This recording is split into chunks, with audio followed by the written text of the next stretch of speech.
Until You Fall is a story-driven roguelite hack-and-slash VR game set in a dark synthpunk fantasy universe. It kinda reminds me of what you would get if Dungeons & Dragons, Galaga, Cyberpunk, Dynasty Warriors, and Dance Dance Revolution all met in the same exact time frame, and all agreed they were going to try to make something together, set their differences aside, and make a truly captivating and unique VR hack-and-slash title. For reference, I played this game on a Valve Index and played the game for over 8 hours at this point. I did want to mention that Schell Games, Until You Fall's developers, did provide me with a key for this game at no cost to me.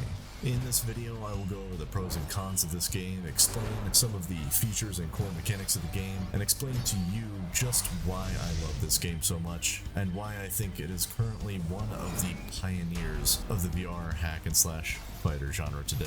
I do believe it will make a long-lasting impression on the hack-and-slash fighter genre in the future, raising the bar of what should be accepted in this segment of the VR market. With that being said, let's jump right into the video.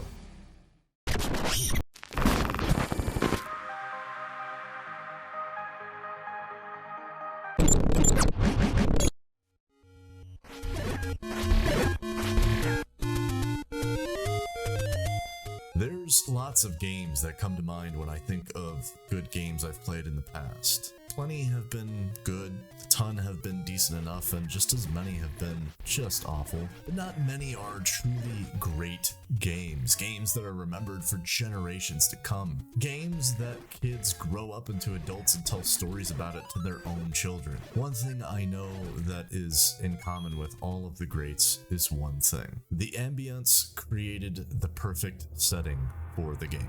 Every great title in history has been accompanied by an incredible ability to set a mood for the game that makes you feel emotion, makes you feel invested in the storyline, and both looks and sounds amazing. This is something Until You Fall absolutely nails. The ambiance is perfect. The visuals are absolutely stunning. The contrast of bright and vivid colors to dark and foreboding colors, the attention to detail in the environments, the aggressive tone of the heavy synthwave track pulsing in your ears as you eviscerate foe after foe, fighting to reclaim the kingdom that was stolen from you and your kind.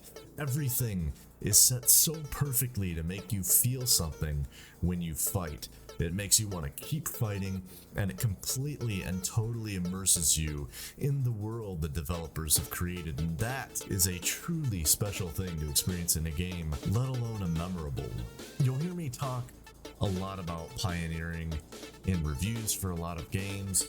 Uniqueness, individuality, progress, these are all things I look for and appreciate tremendously in VR games. With desktop gaming, that isn't necessarily always needed to have a good game, and certainly that is the case with VR as well, but the problem with complacency and stagnation in the VR market is that virtual reality is still such a new technology and is still truly so much in its infancy that it is crucial that we have game developers constantly pushing the envelope of what is possible in VR, always setting the bar higher and higher, and innovating and pushing this incredible technology to its limits. Amongst a vast sea of copy-pasta VR lookalikes right now, Until You Fall turns a recycled and overused VR concept and makes it fresh, original, and exciting again. It makes games like Blade and Sorcery or Gorm look like child's play comparatively. Don't get me wrong, those games have their place in the VR world and were certainly innovative in their time when they first came out, but this market is rapidly evolving and changing, and Until You Fall proves it has the chops to run with the big boys in this regard. What it truly does so well above all else that I think I appreciate the most from this game is that the combat system encourages you to use the fighting style you prefer to use and want to use, without penalizing you for using the wrong playstyle, or even one that may seem inefficient. For example, the game tells you that wider, heavier strikes will cause more damage. Now for someone thinking linearly, what this means is, in order to maximize damage, use wider swings, right? Wrong. What this means is that you can do more damage per hit if you use wider swings. Using smaller swings or even stabbing your enemies doesn't make your fighting style more or less efficient either. If you use smaller swings, you do less damage per hit, but can hit more times in a shorter period of time. Additionally, what I noticed is it was much harder for me to stop and adjust to incoming attacks when I used wider, more aggressive swings than when I went for smaller, more conservative swings. Ultimately, this resulted in me preferring a more aggressive playstyle where I was more willing to trade occasional hits in exchange for essentially becoming the Synthpunk equivalent of a Viking Berserker. You don't have to play like that if you don't want to either. You can just sit there, and if you want, you can just patiently wait to block attacks and then follow up with well-timed ripostes if that's the way that you want to play. That's what's so great about the system that they've created, and part of the reason why I think it really makes the game an absolute joy to play. The customization options are nice too. As you progress through the levels, at the end of each one, or sometimes every other one, you get an option between 3 power-up options that you can absorb to make your character stronger. This can be anything from gaining more maximum life, increasing the power of consecutive hit combos, or just gaining some Aether, the magical currency used to buy weapons and power-ups from the runesmith. Additionally, each weapon has its own unique power moves which can be activated by the trigger button on the respective controller that is wielding that particular weapon. These can offer more DPS, absorb damage, or protect you from multiple enemies at the same time. I feel like I'm just on a roll right now, but I can't stop talking about just how great the combat is in this game. The system is so addicting to use. It's simplistic yet innovative, and I think that is what is so fantastic about it. The game does a great job of making you feel like you actually have properly weighted weapons in your hands. They don't feel obnoxiously light or feather-like. They feel solid, weighted, and tangible. When you swing your weapons, it feels satisfying when it connects with your enemies. How the system interacts with you to tell you how to block is interesting, engaging, and just wicked amounts of fun. It makes you feel like a complete badass when you line your sword up perfectly and hear the clashing of metal on metal as you deflect the incoming blow. I will admit there have been several times where I was a bit confused by it, as it would prompt a block and then glow green as if to tell me I had the proper position or had blocked properly, but the attack still got through somehow, despite it being lined up properly. In that aspect, it did feel clunky at times, and it might be more of a simple restriction of VR's capabilities itself, but still led to several moments where I was left somewhat confused by how an attack managed to get through.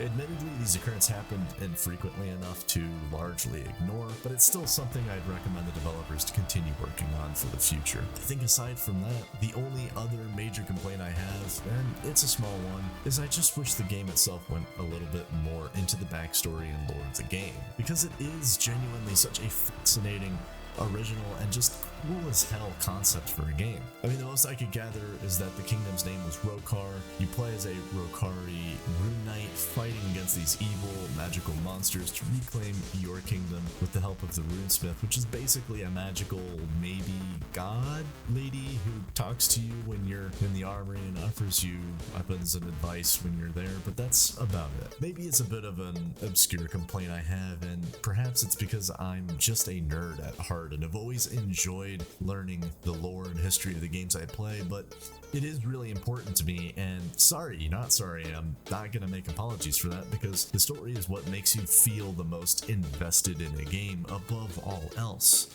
Ambiance be damned, it has to have a good story. So Until You Fall has a good enough story. I just wished they had gone into it a bit more, elaborated on some of the lore, and maybe fleshed out a bit of backstory and history for the Kingdom of Rokar. Friendly suggestion to the devs, it wouldn't have to be incredibly game-changing either. As a wise man once said, if it ain't broke, don't fix it. But even a system where you can stumble across little bits of lore or historical information in the game, I think would go a long way towards making the player feel more invested in their character and the world that they're fighting for. Little notes, letters, or tomes with short scribblings in them, you could call them memory shards or history nodes or something. I don't know. I'm literally just coming up with a random. I'm just a complete sucker for riveting storylines, and this comes from a place of love, because I find the setting of this game so wonderfully fascinating. All in all, Until You Fall is a highly recommended game from me. There aren't many VR games out there that I feel are properly pushing the market forward anymore or raising the bar of what is possible in virtual reality, but I feel like Until You Fall does an exceptional job of this. It takes a simple yet innovative concept and uses it to raise the bar and higher the standards of what should be an acceptable VR game nowadays. It's visually stunning, it's beautifully crafted, and it's very, very well developed. Be warned, take lots of breaks, stay hydrated. This game is extremely physically intensive and exhausting, but loads of fun to play. If you've made it this far, it's probably because you're really enjoying the video. With that in mind, I was wondering if you could do me a huge favor. Hit the like button, smash that subscribe button, and punch that notification bell. It's a really easy free way to help support the channel while also making sure that you won't miss any more of my future videos. As always, be sure to leave a comment in the comment section down below and let everyone know what you thought of Until You Fall. Finally, please share this video. I don't have any large organizations or agencies helping my channel grow, so the best thing that you can do is to simply tell people this video exists. I gotta get out of here now. I got a bunch more monsters to slash my way through. Thank you so much for watching, ladies and gents. I love each and every one of you beautiful Futtermuckers. Gramsy out.